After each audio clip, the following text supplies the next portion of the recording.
Hey HCDA, and welcome back to my step-by-step spoiler-free guide to Techtonica. And this is actually going to be the last episode, because in this episode we're going to be finishing the game.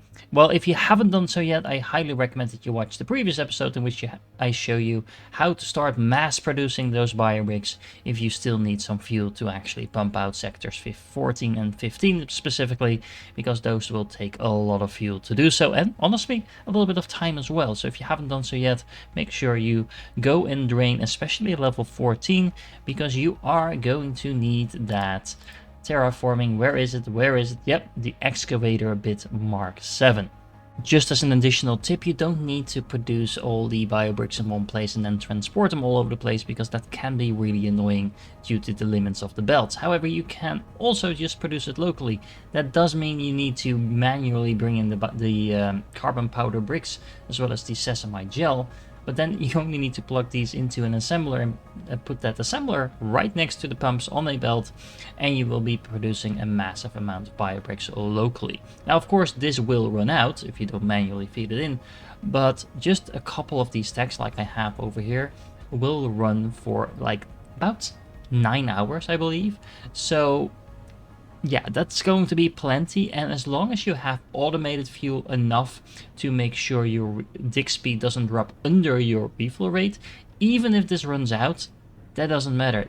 While it's working, while these pumps are working, it is going to massively speed up your dig speed, and you can do this anywhere on the map without having to need access to like your entire belt system and things like that. But don't worry, we have still plenty to do in terms of upgrading our terminals, as well as unlocking some new technologies that we're going to need in order to actually finish the game. One of the easiest things to do that will get you a one step closer to completing the game is upgrading Sierra to tier 8. You need exactly the same materials as you needed for tier 7, but you just need a little bit more of that. So either scale up your production, or just come back here once you've actually produced enough with production you already have. The main thing you're looking to unlock at this point is the excavator bit Mark 7, because you're going to need that in order to get to level 16.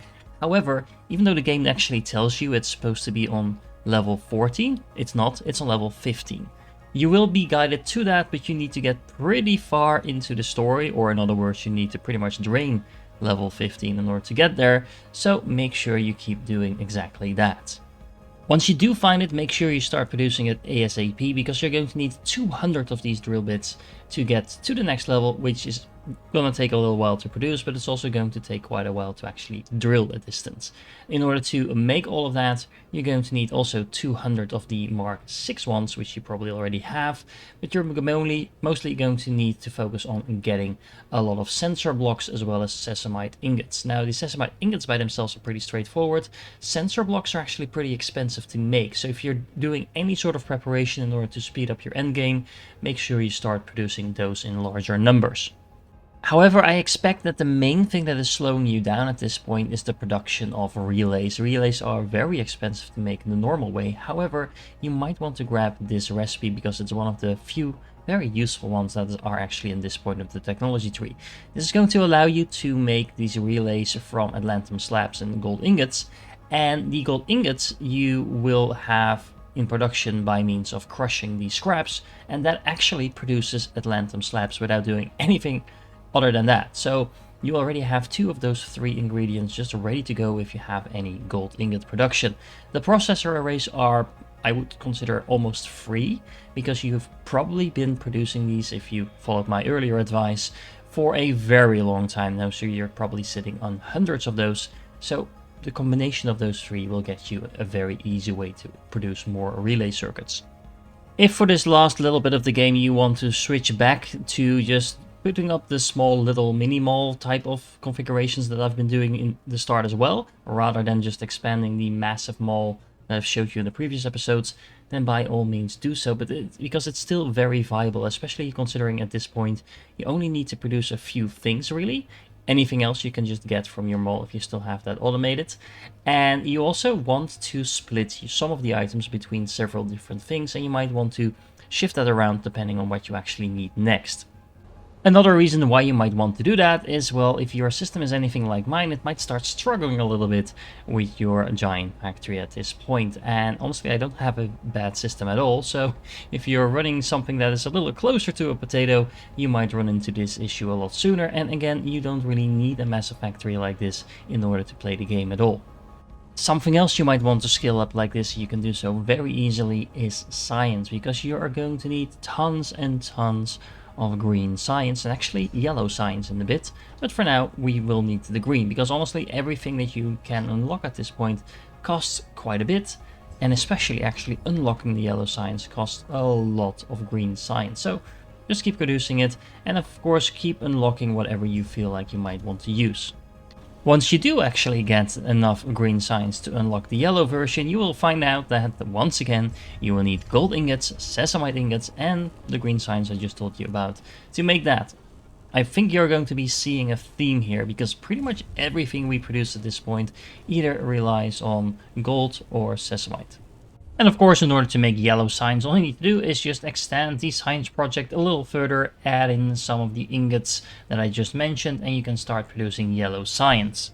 Once you have enough yellow science, you can start core boosting. And core boosting is pretty much just boosting every single machine you have based on how many yellow science you have produced. So there's kind of a compounding impact there, because as more yellow science is produced, every machine starts speeding up and you produce more yellow science, and so on and so on. It's kind of a way to speed up the end game. The main problem with all of this is that the best two upgrades that you can get with yellow science, which is definitely the assembler and maybe the smelter, are by far the most expensive, as you can see. So it will take you a little while to produce all of this and actually start benefiting from those upgrades. I don't necessarily recommend getting the miners, because the raw resources are typically not your worst problem, and the threshers have some use, but generally speaking I would very much just start here and then just work your way backwards if you want any of the others. That said, all of that is pretty much just a distraction until you get access to level 16 and you can start unlocking the spectral cube. Now, even though this says it's located on level 15, it's actually not. It is on level 16, so that's where you will pick it up, and it's pretty much impossible to miss this. Now, you will need carbon frames, sesamite ingots, and reinforced iron frames in order to make these, and you're going to need to make 1,000 of them. None of the materials that you need for that are particularly hard to make, but you will need to create a whole lot of assemblers in order to make those cubes, unless you like waiting for hours, but you're not going to be producing 1,000 very quickly, be it just a couple of assemblers, because they are just making them at 1 per minute.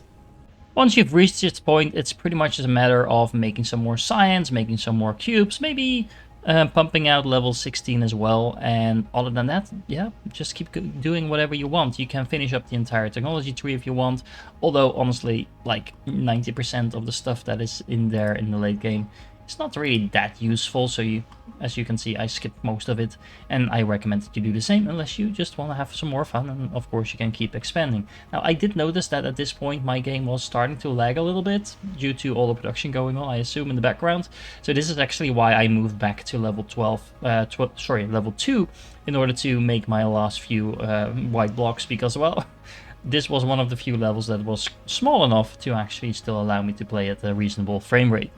All in all, it's surprisingly easy to actually produce those 1,000 cubes. Just put them into the terminal, press repair terminal, and congrats, you have won the game.